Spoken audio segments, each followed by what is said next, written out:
Good evening, everyone.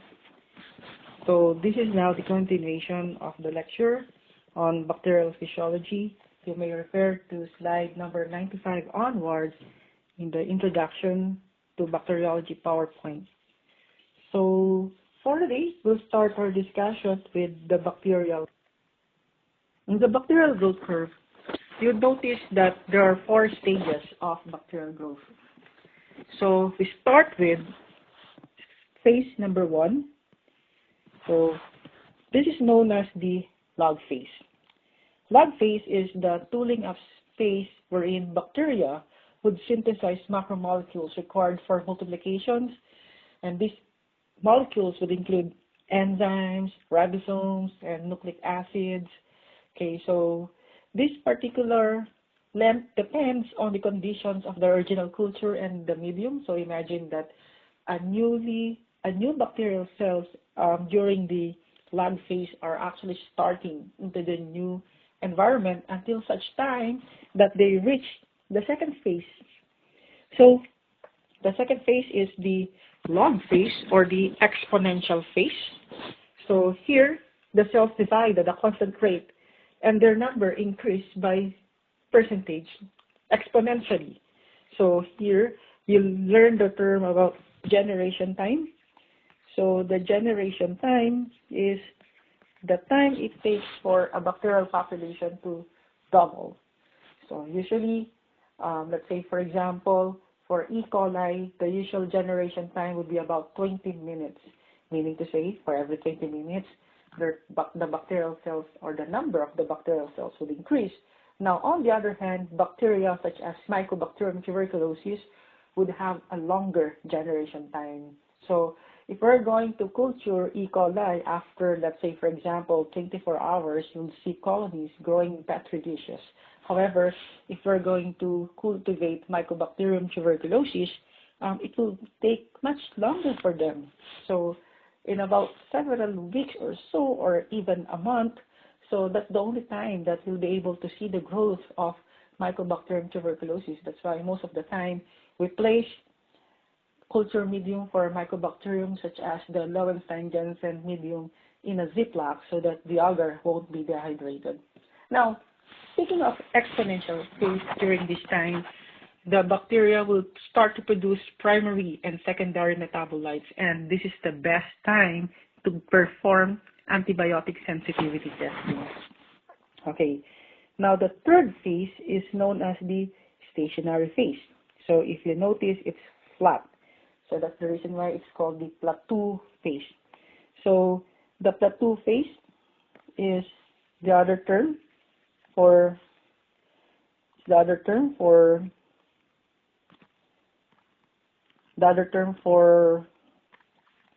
stationary phase.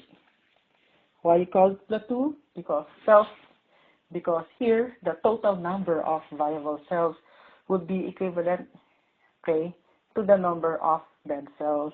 And speaking of being dead, bacteria died due to exhaustion of nutrients and accumulation of metabolic waste product. Now, the next phase is called, okay, the death phase or the logarithmic phase, wherein the bacterial cell decreases at a constant rate. So the populations decreased at a constant rate, so it's a slow death. So 99% of bacteria would actually die. So apparently, there is a fifth phase which is not included here. So in some literature, they have included the so-called prolonged death phase. In the prolonged death phase, there is a gradual decrease in the number of population of the bacterial cells, so only few sicker cells are able to cope with deteriorating environmental conditions. It's like saying that this one is a survival of the fetus. Now, what would make the bacteria survive? Well, if you remember our previous discussion, most of the time they survive because of the virulence factor that they have. Let's say, for example, if a bacterial cell would have metachromatic granules or volutin, they could easily use up this as an additional source of nutrients. Or let's say, for example, Bacteria that are capable of sporulation will simply form spores so that they will be able to survive in extreme conditions such as drying or heat. And if the bacterial cells would have flagella, they can literally move from one place to another to look for another source of nutrients. So this is how it works for bacteria with virulence factors. Okay, now being a simple prokaryote, bacteria would simply divide by means of binary fission. Here in binary fission, microorganisms are usually provided with sufficient nutrients. So if that's the case, it will increase in cell size or cell number. Now, in cases of bacteria, the growth leads to an increase in cell numbers as bacteria would divide by binary fission. Now, as you can see in the illustration herein, the cytoplasmic membrane elongates, which separates the nucleus. So before this happens, the parent cells enlarges its cells, volume, membrane, and wall. Now, what you can see here is an invagination called, so there would be invagination at the center. So these are notches. So notches develop in the middle of the cell, while the chromosome here, you have the chromosome here, and another chromosome here is attached in a structure called mesosome. So the chromosome is duplicated and they are attached here in mesosomes. So eventually, as you can see here, there would be septum. Okay, so the walled septum grows in and the chromosomes moves along the mesosomes to opposite ends. And then after that, the septum is completely separated, and then the cell membrane is repaired, and the cells may remain attached or separated. So that's how it works. So we call it the binary fission. Binary fission is the asexual method of replication among the prokaryotes. Now, the next thing that we'll be discussing would be the nutritional growth requirements of these microorganisms. The microorganisms could be divided into several categories, and this would include photoautotrophs. Okay, so you have the photoautotrophs here, and then the second category is known as the photoheterotrophs. Okay, then there is another one called chemoautotrophs. Chemoautotrophs are sometimes known as the chemolithotrophs. And then we also have the chemoheterotrophs, or sometimes known as the chemoorganotrophs. Okay, so all you have to do is to determine whether carbon, or they could obtain carbon elsewhere. Okay, if they can produce their own carbon source, okay, so, and then eventually use energy for light, okay, so remember that, okay, let's discuss first these photoautotrophs. Photoautotrophs utilizes sunlight as the source of energy. Okay, so that's the reason why there is the so-called photoautotrophs. The same thing with photoheterotrophs. Photoheterotrophs would also utilize sunlight as a source of energy. So what's the difference between the two? Okay, so the difference would be the carbon source.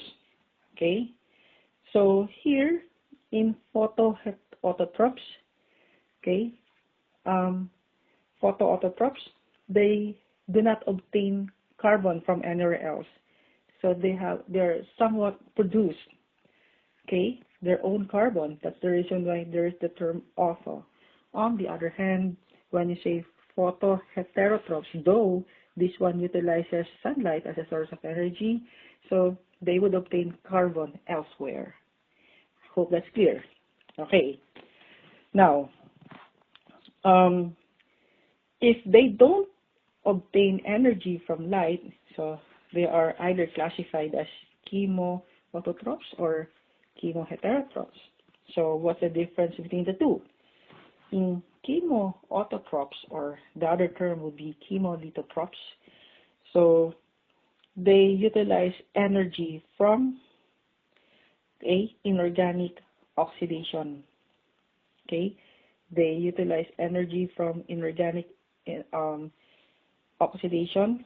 Okay, and this would include carbon dioxide. Okay, on the other hand, here in chemoheterotrophs, okay, the energy and the carbon sources are both organic compounds. So in some other cases, chemoheterotrophs are known as the saprophytes. So they are known as the saprophytes. Okay. Now, interestingly, it is also very important to consider the term macronutrients. And when you say macronutrients, the macronutrients are acquired in the form of carbon dioxide, organic carbon compounds, nitrates, ammonia, sulfates, and phosphates. So this would include important elements that would include carbon, oxygen, hydrogen, nitrogen, sulfur, and phosphorus. So aside from that, this would also include cations such as potassium, which could act as enzyme cofactor, and then calcium, which could also act as an enzyme cofactor. So most of these cations would act as enzyme cofactor, and then magnesium, and of course iron. Okay, then of course, aside from macronutrients, we also have the micronutrients. These micronutrients, okay, the requirement for these elements can easily be satisfied by their presence in tap water. So this would include let's say manganese, or zinc, or cobalt, nickel, molybdenum, and even copper. So the lesson here is that whenever you're preparing things or culture media, you should use tap water, because you do not want your purified culture media be contaminated by these micronutrients. Okay, and then of course, we'll also be discussing the temperature requirements of these organisms. But before that, let us define some of the terms. So this would include minimum temperature, and then optimum temperature, and then of course the maximum temperature. So the minimum temperature here is the lowest temperature, okay, that could allow the growth of the microorganisms, whereas the optimum temperature is the most ideal or the most suitable temperature that would support the growth of the bacteria. While on the other hand, when we speak of maximum temperature, this refers to the highest temperature that can tolerate the growth of the microorganisms. And because of that, you'd notice that bacteria could be classified according to temperature requirements. Okay, so we have here the psychrophiles. Okay, so the psychrophiles are would grow. Okay, the minimum temperature would be about -5 degrees centigrade, and then the optimum temperature would be 10 degrees centigrade, and then the maximum temperature would be at 15 degrees centigrade. So where can we find it? So most of the time we can find the psychrophiles in the atmosphere. Okay, Then after the psychophiles, we have, though it's not written here in the illustration, we have the psychotrophs.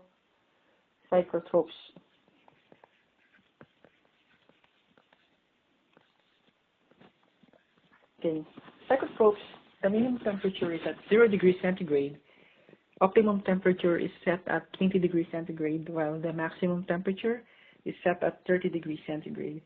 So, interestingly, both psychophiles and psychotrophs could also be medically important.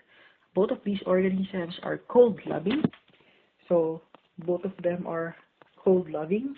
And another thing is that they are also implicated in food spoilage. So that's the reason why they have medical significance. Okay, and then we also have here the mesophiles. Mesophiles would have a minimum temperature of 15 degrees centigrade, an optimum temperature of 37 degrees centigrade, and a maximum temperature of 45 degrees centigrade. So these mesophiles are very important, clinically speaking, because of the fact that the optimum temperature is set at 37 degrees centigrade. So if you notice, this is our body temperature. So that's the reason why most of the pathogenic organisms are considered to be as mesophilic. Now, what we have here are the thermophiles and the extreme thermophiles. So both of them are actually heat-loving bacteria. So these extreme thermophiles are sometimes known as the hyperthermophiles. So if you will be looking at the graph, so roughly, the thermophiles would have a minimum temperature of 45 degrees centigrade, optimum temperature of 60, and a maximum temperature of 80 degrees centigrade, while the hyperthermophiles would have a minimum temperature of 65 degrees centigrade, then optimum temperature of 98 degrees centigrade, and a maximum temperature of 110 degrees centigrade. So it's quite amazing that some bacteria would usually grow at an extreme temperature, for example, in cases of extreme thermophiles. So if you remember our discussion on archaea, okay, archaea bacteria, these bacteria do not have cell wall or peptidoglycan on their cell wall. So you'd notice that they'll be growing at the benthic part of the ocean, volcano geyser and hot springs, and then of course some of these thermophiles are also provided with spores. Okay. Now, speaking of spores, okay, not all bacteria with spores are considered as thermophiles. So we have what we call. Okay, let me erase this first. Okay, we have what you call thermoduric. What are these thermoduric bacteria? Thermoduric bacteria are actually mesophiles, but because of the fact that they have spores, which we all know is made up of calcium dipicolinate, okay, the spores would allow them to survive at a higher temperature. Okay, so that's very interesting. So because of the spores, they are protected to survive in extreme conditions, extreme desiccation and drying. Now, we also have, interestingly also, there are bacteria that could be considered as the indicator for autoclaving. So I think you might have heard of Bacillus Staurotherophilus. Okay, so this could actually be an indicator for autoclave. Okay, now aside from temperature, the growth of bacteria may also vary according to oxygen requirements. Okay, so the oxygen requirements would reflect the organism's energy converting mechanism and its ability to detoxify oxygen derivatives. So that's the reason why we have the so-called aerobic respiration, anaerobic respiration, and of course fermentation. Before that, let us discuss first, why do you think oxygen would be toxic for the organisms? Well, we have the so-called toxic forms of oxygen. This could be in the form of singlet oxygen. Normal molecular oxygen has been boosted to high energy rate. And then another one would be the superoxide radicals. It's toxic to cellular components of organisms. And then the third one is the peroxide anion. So the hydrogen peroxide produced during the respiration is extremely toxic for the organisms. And of course, the hydroxyl radical is the fourth toxic form, the most reactive. It is formed in the cellular cytoplasm by ionizing radiation. Okay, and because of that, you'd notice that bacteria could be classified into different classification based on oxygen requirement. Now, first of all, before I discuss this illustration, let me point out to you that this might be referring to tube known as the thioglycolate broth. So, thioglycolate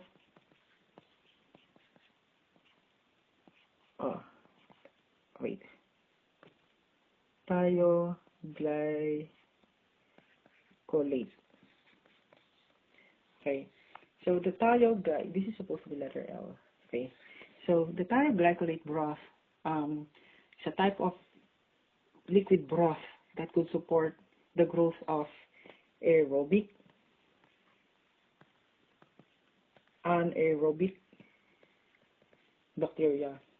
So as you can see, when we speak of aerobic bacteria, they usually grow in this part, the thioglycolate broth. So what makes, I've said before that oxygen, okay, would be toxic for the bacteria. But what made aerobic organisms grow here? What made them like oxygen? The answer is that they have these enzymes that could convert toxic forms of oxygen into non-toxic one. So these enzymes would include the superoxide dismutase. So it's very important that you remember that. The superoxide dismutase. And then catalase. And the other one is peroxidase. So these are enzymes, okay? These are enzymes that would convert toxic forms of oxygen into a non-toxic form. Okay, whereas what you have here, okay, what you have here are organisms that are considered as anaerobic. Okay, anaerobic. And then we have the facultatives. So these are the facultatives, and this one will be the microaerofluid. Okay, so let us discuss first the obligate aerobic organisms. So number one, here we have the obligate aerobic. So it means that they would really require oxygen for growth. They would strictly require oxygen for growth, perhaps because of the fact that they have the complete enzyme systems. Okay, now the obligate aerobic organisms such as Mycobacterium tuberculosis would really live in the presence of oxygen. Okay, now what you have here, okay, what you have here, we call it the facultative anaerobic. This one, As you can see, they are fundamentally aerobic by nature, as most of the growth are seen here on top. Okay, so they are fundamentally aerobic by nature, but can grow evidently, as you can see here. They can grow even in the absence of oxygen. Okay, so now number 2 here. Okay, so this refers to anaerobic organisms, or strictly anaerobic organisms. So they lack the enzyme system, completely lacking the enzyme system. So they don't have superoxide dismutase, they don't have catalase, they don't have peroxidase. So this organism would grow in the absence, okay, of oxygen. And it's quite sensitive and expensive to grow them, because you'll be needing a special apparatus or special equipment in order for you to grow them. So later on, I'll show you the picture of that. So let me go first to the next one. So we have this one, number 5. So this is the facultative aerobic. So sometimes known as the aerotolerant.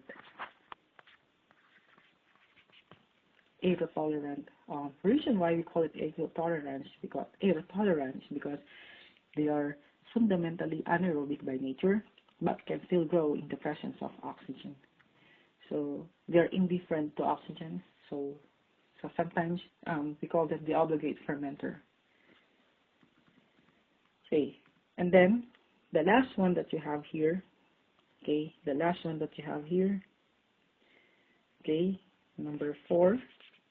So this refers to microaerophilic. So when you say microaerophilic, they would require a small amount of oxygen. Okay, because too many oxygen or large amount of oxygen could be inhibitory for their growth. So most of the time, these organisms would only require a small amount of oxygen for about, let's say, 2 to 10%, but higher concentrations are toxic. So the atmosphere should be about 20% oxygen. So they would only require 2 to 10% oxygen. So you'll also be needing special structures, special apparatus for you to grow. An example of this organism would be Treponema pallidum, the agent of syphilis. Okay, so what do we have here? What we have here is the so-called anaerobic chamber. One of the most expensive way of growing anaerobic bacteria. Okay, so first, not everyone could afford the anaerobic cultivation with the anaerobic chamber. So first, some of the laboratory would be using a gas pack. So it's made up of sodium bicarbonate, sodium borohydride, hydrogen and oxygen in the packet, and you'll have the methylene blue as the indicator. Or some would use reduced media. Okay, some would use the chopped meat medium. Anyhow, these are effective in reducing the amount of oxygen, okay, or in making the oxygen completely absent in a certain condition. Particularly the gas pack, it's quite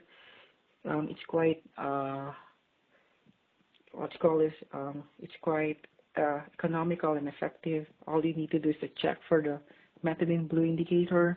If the methylene blue turns to pink, it means that there has been an oxygen contamination, and if that's the case, you might as well not be able to grow, or you might not be able to grow the organisms, the anaerobic organisms that you intend to grow.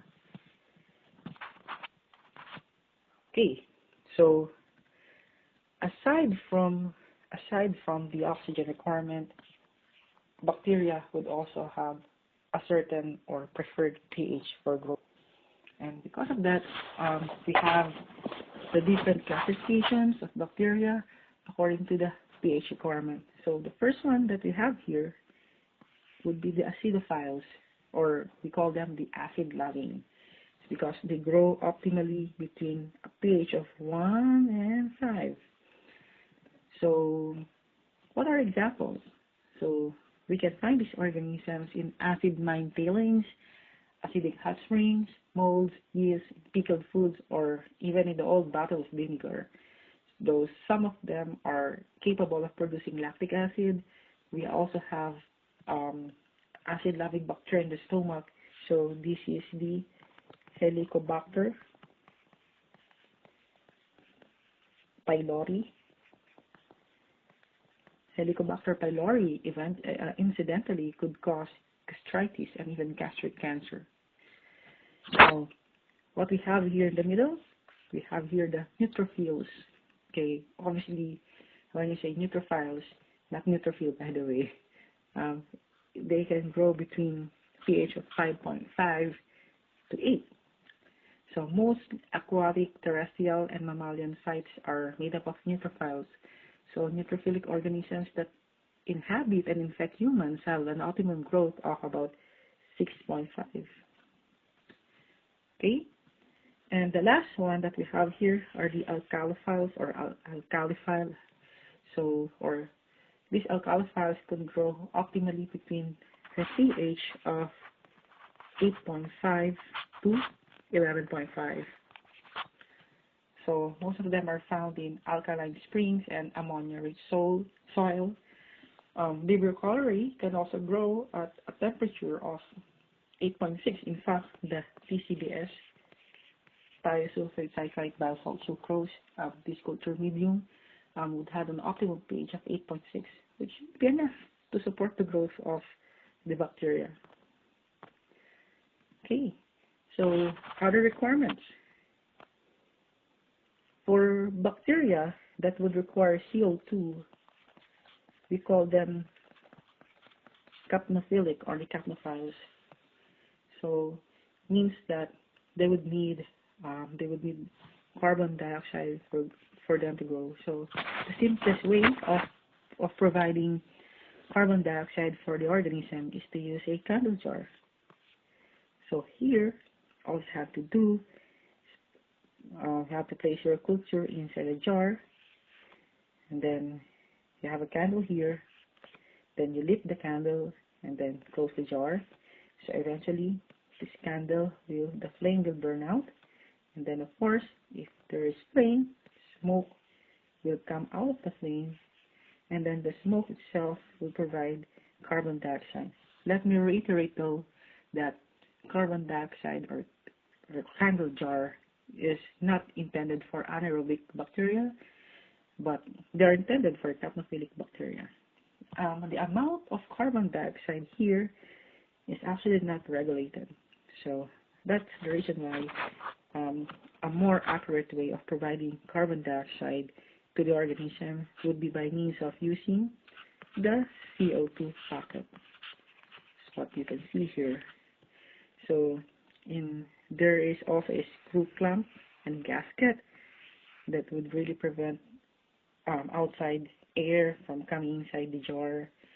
So here you have a hydrogen gas generator, and then you also have here a palladium catalyst. So this would provide enough CO2, regulated amount of CO2 for the organisms. Okay, and then some organisms are considered to be as hemidophilic, okay, which means that they grow in increased humidity. Some of the organisms are considered as halophilic, means that they would require salt for them to grow. Okay. Another thing that we have to consider would be the effect of osmotic pressure. So, osmotic pressure is the pressure exerted on bacterial cells, okay, by their environment. So, we have conditions such as isotonic, hypertonic, okay. These are the concentration of salt in a certain solution. Let's say an isotonic solution would have sodium chloride concentration of about 0.85% sodium chloride. So normal saline solution could be considered as isotonic. Okay, hypertonic would have lots of sodium chloride in it, so its concentration would be about 10%. And then in hypotonic solution, the concentration of sodium chloride would be less than 0.85%. So what will happen in isotonic solution is that the salt outside and inside the bacterial cells somewhat in equilibrium. So that's the reason why nothing happens, the morphology of the bacterial cell.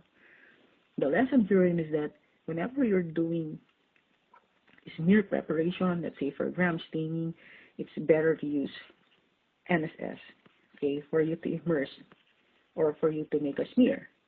Now, on the other hand, if we're going to use sodium chloride about 10%, this will result into plasmolysis. So plasmolysis is defined as the shrinking of the bacterial cell when suspended in hypertonic solution, because as you can see, there is no equilibrium between the concentration of water and salt, okay, inside and outside the cell. So in the law of osmosis, the osmosis is the passing of water in a semi-permeable membrane from higher concentration to lower concentration. So in this case, water will come out of the cell, and this results into its shrinking. This will result into its shrinking. And of course, if you're going to place the bacterial cell in a hypotonic solution, a hypotonic solution is a solution with salt concentration that is usually less than 0.85%. So let's say, for example, a 0.1% sodium chloride could be considered as a hypotonic solution. So if we're going to place this bacteria in hypotonic solution, if you could just imagine what will happen. So here you only have about 0.1% of sodium chloride, okay, in the environment. So what will happen here is that water will go inside of the cell. So this will result into swelling and eventually bursting of a bacterial cell. So we call it plasmoptosis. So plasmoptosis is defined as the swelling and eventually bursting of the bacterial cell whenever it is suspended in a hypotonic solution. Okay, so basically that's it. So thank you very much for listening, and I hope you liked the presentation. Thank you.